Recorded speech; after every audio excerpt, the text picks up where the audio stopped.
Good evening, I'm Prasad. In the past weeks, we've heard statements from past leaders, especially congratulating the Taliban. With several past leaders currently in the administration, it makes you wonder what our government's position on the Taliban is. According to a minister, it's too early to decide. Foreign Affairs Minister Saifuddin Abdullah revealed today that Malaysia has yet to decide whether to recognize the Taliban as the legitimate government of Afghanistan. Speaking at a press conference at Wisma Putra today, he said Putrajaya is taking a very cautious approach. Kita mengikuti dengan rapat perkembangan yang berlaku di Afghanistan dan kita buat masa ini masih melihat keadaan sebelum kita membuat pendirian rasmi kerajaan Malaysia. Kerana dari sehari ke sehari kita menerima pelbagai maklumat dari pelbagai pihak. Jadi kita mengambil pendekatan yang tidak tergesa-gesa dalam hal ini. The Islamic Republic of Afghanistan, headed by democratically elected leader President Ashraf Ghani, fell to the Taliban on August 15th. This comes after US President Joe Biden withdrew US troops from Afghanistan 20 years after it invaded the country to remove the Taliban from power.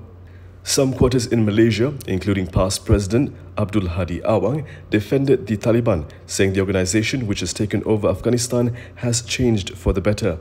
Hadi's son, Muhammad Khalil Abdul Hadi, also congratulated the Taliban for liberating Afghanistan. It's not only the federal government that needs to be kept accountable to you, the voters. State governments are no exemption. The degazetting of the Kuala Lunga North Forest has raised many questions. Now, Amna Youth is saying perhaps it's time to let the federal government look after it. Also, if you like what we do on this channel, support it by clicking on the link below and be an ally to Free Press. Amna Youth wants the federal government to force the Selangor government to hand over the Kuala Lunga North Forest Reserve in order to preserve it. Its Deputy Chief Sharil Hamdan said this can be done under Article 83 of the Federal Constitution, although the federal government would have to pay compensation to the state. He said this would represent an aggressive last resort. He explained that if the Menteri Besar and EXCO members don't listen to their own assemblyperson and voters in public hearings, then as a matter of national interest, something equally outlandish should be considered to save the forest. The Selangor government had degazetted 54% of the Kuala Lunga North Forest Reserve as a permanent reserve in May, but the matter only came to light during the assembly sitting on Monday. State EXCO member He Loy Sian said the government decided against degazetting the whole forest following public objections, but maintained that the move was necessary to meet housing needs in the future. He said the state will also replace the reserve by gazetting other parcels of forest in Sungai Panjang, Ampang Pecah and Broga as reserve areas. Nevertheless, the explanation failed to appease Pakatan Harapan backbenchers, who urged the state government to reverse its decision. Calls for a no-confidence vote have returned, but unlike the ones we saw in the past, this one is aimed at Selangor Menteri Besar Amiruddin Shari. Party Socialist Malaysia has called on Selangor lawmakers to oust Amiruddin Shari as Menteri Besar if he fails to annul the degazetment of the Kuala Lunga North Forest Reserve. PSM Environment and Climate Crisis Bureau Head Dr. Darren Ong Chung Lee said that Amiruddin had disrespected the unanimous resolution by the Selangor Legislative Assembly in November last year to protect the forest. He said the decision showed a lack of transparency, accountability and concern over the climate crisis and violates the rights of indigenous people. The decision also rendered the public hearing on the matter in September last year into a farce because the objections raised were ignored in favour of the business lobby, said Ong. He said due to this, surely there must be a more capable Menteri Besar candidate among the state lawmakers.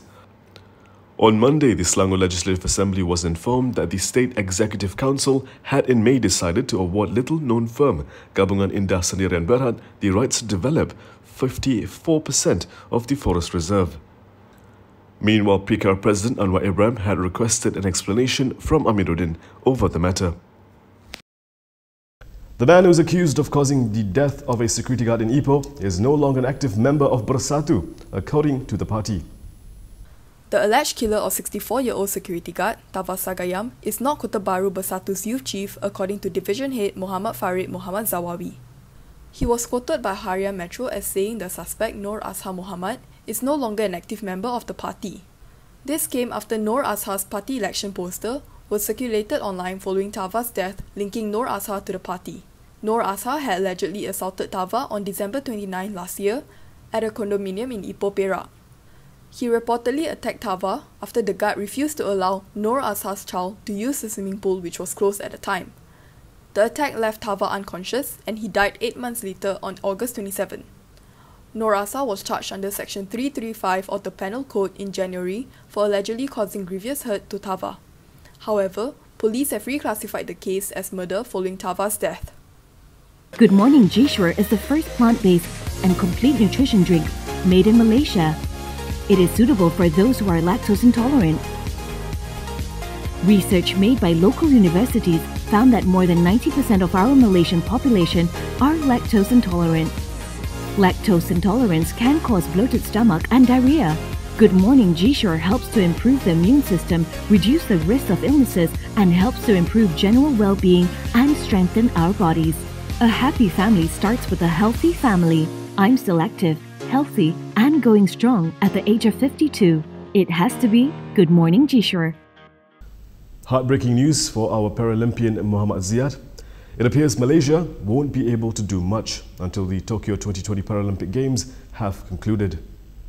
World Para-Athletes has rejected Malaysia's appeal to overturn Muhammad Ziyad Zulkifli's disqualification from the shot put F20 event at the Tokyo 2020 Paralympic Games. According to Deputy Youth and Sports Minister T. Lianke, Malaysia will lodge further appeals at the International Paralympics Council. However, he said this can only be done after the Tokyo 2020 Paralympic Games have concluded. He added that for now, we are forced to accept the decision. Ziyad and fellow athletes from Ukraine and Australia were marked as Did Not Start or DNS for the event yesterday after failing to appear at the call room at the scheduled time. T explained that the trio was delayed by rain and large foot traffic, eventually reporting to the call room late. This prompted Ukraine to lodge a protest against the trio's participation. The Klang Valley is showing positive signs in its fight against COVID-19, but things don't look so good elsewhere. The Health Ministry reported 18,762 new COVID-19 cases today, with the Klang Valley continuing to show signs of a downtrend. However, the same cannot be said about the situation in other states. Kelantan set a new record for a second day in a row with over 1,500 new cases. Meanwhile, in a separate development, Malaysia has sequenced 265 COVID-19 samples as part of its genomic surveillance efforts in the last 2 weeks, all of which turned out to be the Delta variant.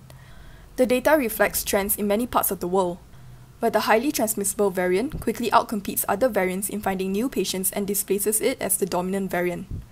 Apart from high transmissibility, the variant is also associated with an increased risk of severe illness and death. According to the Health Ministry, the latest round of sequencing was conducted from August 16 to 29 by 3 institutions. And that is all from me today. For more stories, you can go to KiniTV.com. You can also follow us on Instagram, Twitter, YouTube and Facebook for the latest news updates.